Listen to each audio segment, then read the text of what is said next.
और मुझे लगता है कि इस मामले में जो भी कार्रवाई होने जा रही है ना, पूरे प्रदेश में नजीर बनने जा रही है। पूरे प्रदेश में इस घटना का उदाहरण दिया जाएगा और जितने भी पुलिस और रेवेन्यू के अधिकारियों ने मिली भगत करके, लापरवाही करके या अवैध धन अर्जित करने के उद्देश्य से, अवैध पारितोषिक लेने के उद्देश्य से जो भी प्रक्रियाएं की हैं, उन सारे लोगों की जांच होगी और बहुत बड़ी मात्रा में जांच होने जा रही है। मुझे लगता है कि इस मामले में जिनकी हत्या हुई है, जिन भी लोगों की मृत्यु हुई है, इस मामले में एफटीसी कोर्ट में ट्रायल चलेगा। 4-6 महीने में इसमें पूरे मुकदमे का निस्तारण होगा।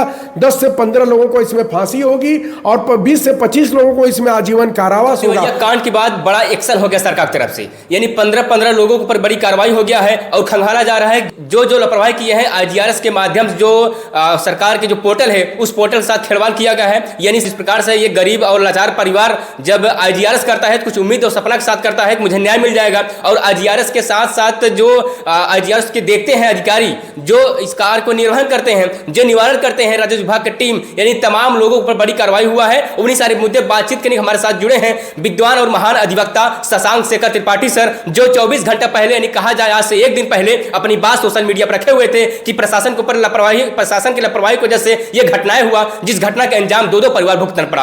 आपको बताना चाहूंगा ये जमीनी विवाद था। जमीनी विवाद के लिए कहीं न कहीं जिम्मेदार राजस्व विभाग की टीम होती है, राजस्व विभाग के अधिकारी होते हैं, जिसके वजह से, जिसके लापरवाही से आज देवरिया में दो परिवार का विखंडन हुआ है, दो परिवार में हत्या हुआ है, निर्मम हत्या हुआ है। और सारे गुनाहगारों की कार्रवाई होने के लिए मांग किए थे, जो इनका मांग है शायद आज पूरा हो गया है और माननीय मुख्यमंत्री का आदेश भी आ गया है। उसी मुद्दे बातचीत करेंगे। सर, स्वागत है हमारे चैनल आपका। जी नमस्कार, बहुत बहुत धन्यवाद। क्या कहेंगे, और जिस प्रकार से आप सोशल मीडिया पर बात रखे थे कि कार्रवाई तो होनी चाहिए जो लोग ऐसा कृत्य किए हैं, लेकिन उससे पहले उन लोगों पर होना चाहिए जो ये विभागीय में हैं, जो प्रशासन के लोग हैं, जो राजस्व विभाग अधिकारी हैं, शायद से वो जो है कि कार्रवाई हो गया है। देखिए, सबसे पहले तो दोनों पक्षों से जिन भी लोगों की मृत्यु हुई, जिन लोगों की मृत्यु हुई है, उनके प्रति मेरी पूरी संवेदना है। मैं श्रद्धांजलि व्यक्त करता हूँ लोगों को। दो पक्षों के बीच में जब विवाद होता है और एक पक्ष जब पुलिस या प्रशासन के पास किसी न्याय की उम्मीद में जाता है और उसकी जब न्याय की मांगने की प्रक्रिया में उसकी उम्मीद पूरी नहीं होती है, तो उसकी उम्मीद सिर्फ उस कर्मचारी से नहीं टूटती है, उसकी उम्मीद उस मुखिया से भी टूटती है जो उस प्रदेश का मुख्यमंत्री होता है। तो निश्चित तौर पर इस मामले में जिस प्रकार से माननीय मुख्यमंत्री योगी आदित्यनाथ जी महाराज प्रत्येक व्यक्ति के हित के लिए काम करने के लिए संकल्पबद्ध है और इसी तरह से यह सरकार काम कर रही है, उसमें सरकार के ही तनख्वाह पर जीने वाले कुछ कर्मचारी जो रेवेन्यू और पुलिस डिपार्टमेंट के हैं, वो सरकार को बदनाम करने में लगे हुए हैं और अपने उसमें दी हुई ताकत का, जो उनको सरकार के रिप्रेजेंटेटिव होने के तौर पर मिली हुई है, उसका दुरुपयोग करके स्वयं के लाभ के लिए उसमें अपना लाभ अर्जित कर रहे हैं। तो इस मामले में यही हुआ। पिछले 10 वर्षों से यह जमीन का विवाद चल रहा था। इस जमीन के विवाद में लगभग 500 से ज्यादा प्रार्थना पत्र दिए गए दोनों पक्षों की तरफ से मिला करके, या एक पक्ष की तरफ से दूसरे पक्ष के खिलाफ। चूंकि मैं उस मामले में सीधे तौर पर इन्वॉल्व नहीं हूं, इसलिए यह बता रहा हूं कि 500 के लगभग एप्लीकेशंस दिए गए। उन 500 एप्लीकेशंस की जांच किन किन अधिकारियों ने की, किस हल्का के लेखपाल ने की, उस लेखपाल की रिपोर्ट पर किस कानूनगो ने रिपोर्ट लगाई, फिर उसके ऊपर कानूनगो के बाद किस नायब तहसीलदार ने उस एप्लीकेशन को देखा, फिर किस तहसीलदार ने और किस एसडीएम ने फाइनली उस एप्लीकेशन को देखा। पिछले 10 सालों के दरमियान इन सारी चीजों की जांच होनी चाहिए। इसी प्रकार से वो उस बीट का जो सिपाही है, हर गांव में एक बीट होती है, उसका सिपाही थाने से अलॉट होता है और 10-5 गांवों पर एक सब इंस्पेक्टर अलॉट होता है, उसके ऊपर एक थाना होता है और थाने के ऊपर सीओ होते हैं। तो इसमें पिछले 10 सालों में कौन कौन अधिकारी ऐसे वहां पर आए, बीट के सिपाही, दरोगा, एसओ, सीओ, इवन एसपी और इधर एसडीएम से लेकर के डीएम तक और ऊपर प्रमुख सचिव गृह तक, यह बात पिछले 10 सालों में क्यों नहीं पहुंची? पिछले 10 सालों में चीफ सेक्रेटरी रेवेन्यू तक यह बातें क्यों नहीं पहुंची? पिछले 10 सालों में डीजीपी उत्तर प्रदेश तक यह बातें क्यों नहीं पहुंची?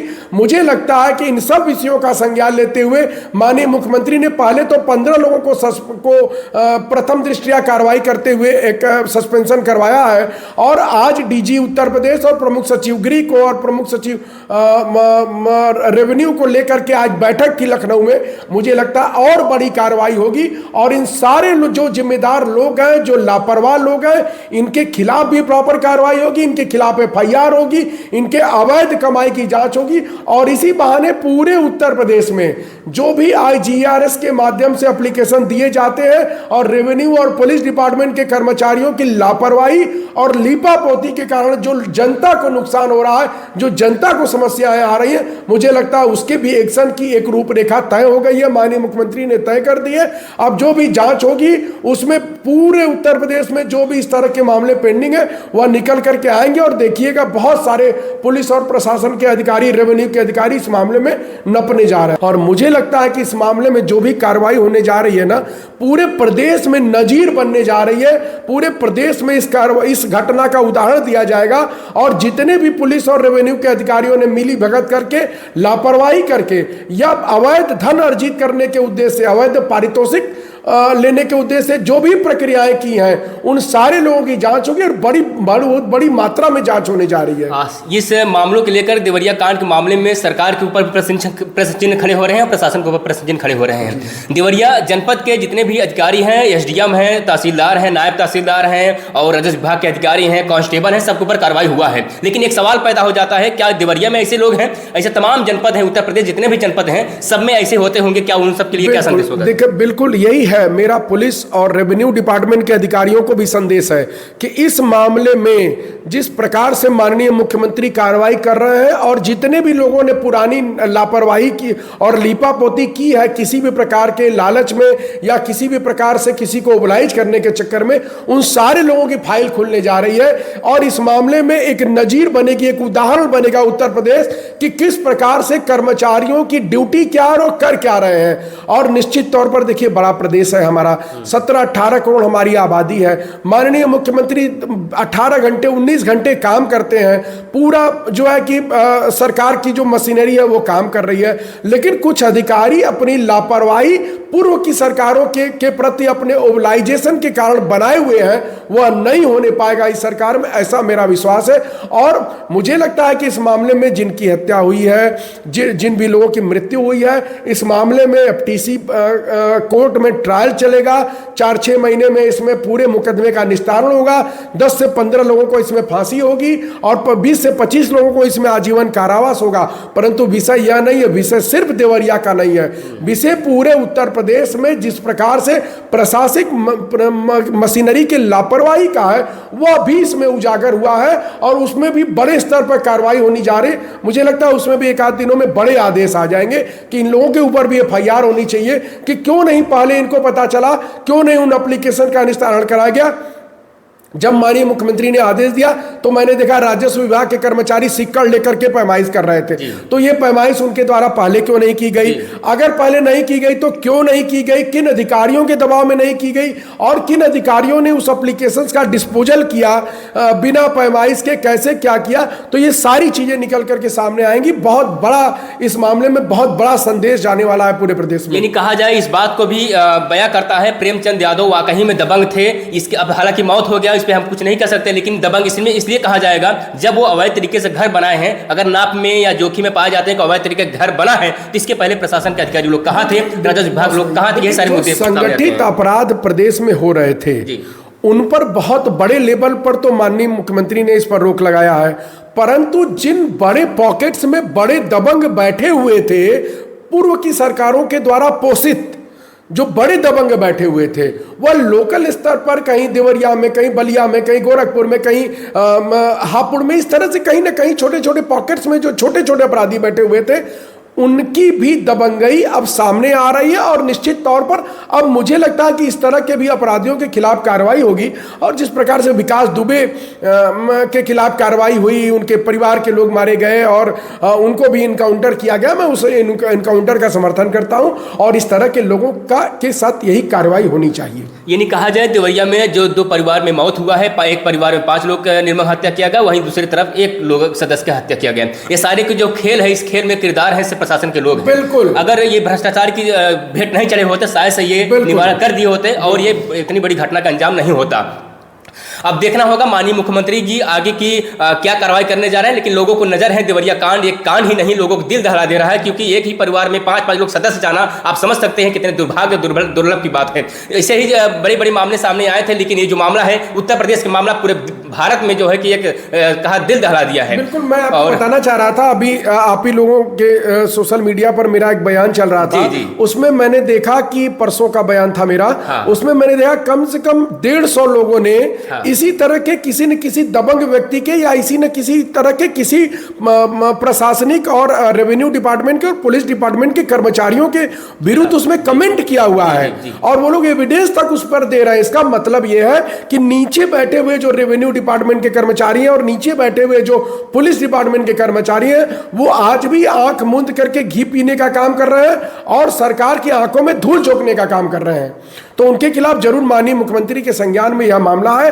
अब वो बचेंगे नहीं, ऐसा हम लोगों का पूरा विश्वास है और आप सबको भी विश्वास रखना चाहिए। यानी अब खैर नहीं है, जो इस मामले में लिप्त हैं, जो भ्रष्टाचार के लिप्त हैं, जिनके वजह से 6 जान चले गए, उनका खैर नहीं। और साथ साथ इनके ऊपर जो उच्च अधिकारी हैं उनके ऊपर भी कार्रवाई हो सकता है, क्योंकि ग्राउंड लेवल के जो अधिकारी होते हैं उनके लेखपाल कर सकते हैं, कांस्टेबल कर सकते हैं, एसओ साहब कर सकते हैं, सीओ कर सकते हैं, ग्राउंड है। लेकिन इनके ऊपर भी जो अधिकारी बैठे हैं जो सरकार का प्रतिनिधित्व करते हैं वो भी जो है, अभी इसमें एक मामला जिसे आपने जिक्र किया कि जो रिटायर पूर्व एसडीएम है वो भी इस मामले में आ गए हैं, उनके जो है ऊपर भी विभागीय कार्रवाई हुआ है।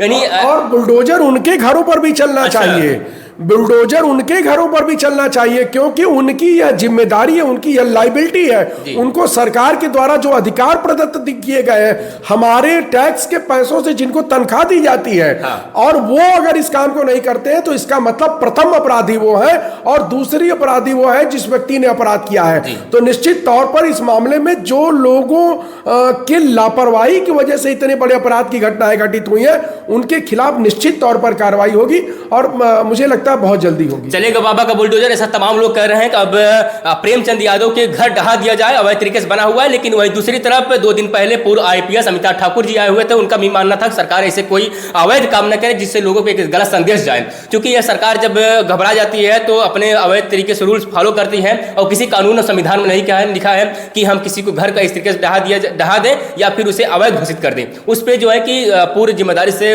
उसे जांच किया जाए और लोकल अधिकारियों को न देकर बड़े उच्च अधिकारियों की जांच किया जाए, उसके बाद जो भी उचित कार्रवाई करें। सही बात है। देखिए वो तो ग्राम समाज की जमीन है, वो तो नाप करके रिपोर्ट भी आ गई है और किसी भी जमीन पर अगर अवैध कब्जा करके कोई निर्माण कराया है तो सबसे पहले तो सरकार को यह नोटिस जारी करनी चाहिए कि पिछले 10 वर्षों से 15 वर्षों से आप सरकार की जमीन पर आवास बना के रह रहे थे, तो इसका भी जिम्मेदारी आप और जो कब्जा करने वाले लोग हैं उनका परिवार है, तो उनसे उस रेवेन्यू की भी वसूली की जानी चाहिए और उनका घर ढहाने के का जो टैक्स जो पैसा खर्च हो उसमें, क्योंकि वह हम लोगों के टैक्स का पैसा है, तो उस टैक्स के पैसे की वसूली भी उस व्यक्ति से की जाए जिसने अवैध रूप से कब्जा करके मकान बनाया हुआ है। और बिल्कुल कानूनी है ये, अगर आप कहीं कोई किसी सरकारी जमीन पर मकान बना लेते हैं तो वो आपका मकान नहीं है, वो सरकार की संपत्ति है, सरकार उसका चाहे जो कर सकती है। लेकिन फिर मेरा कहना यही है कि जिन कर्मचारियों की लापरवाही से यह मकान बना या ये घटना घटी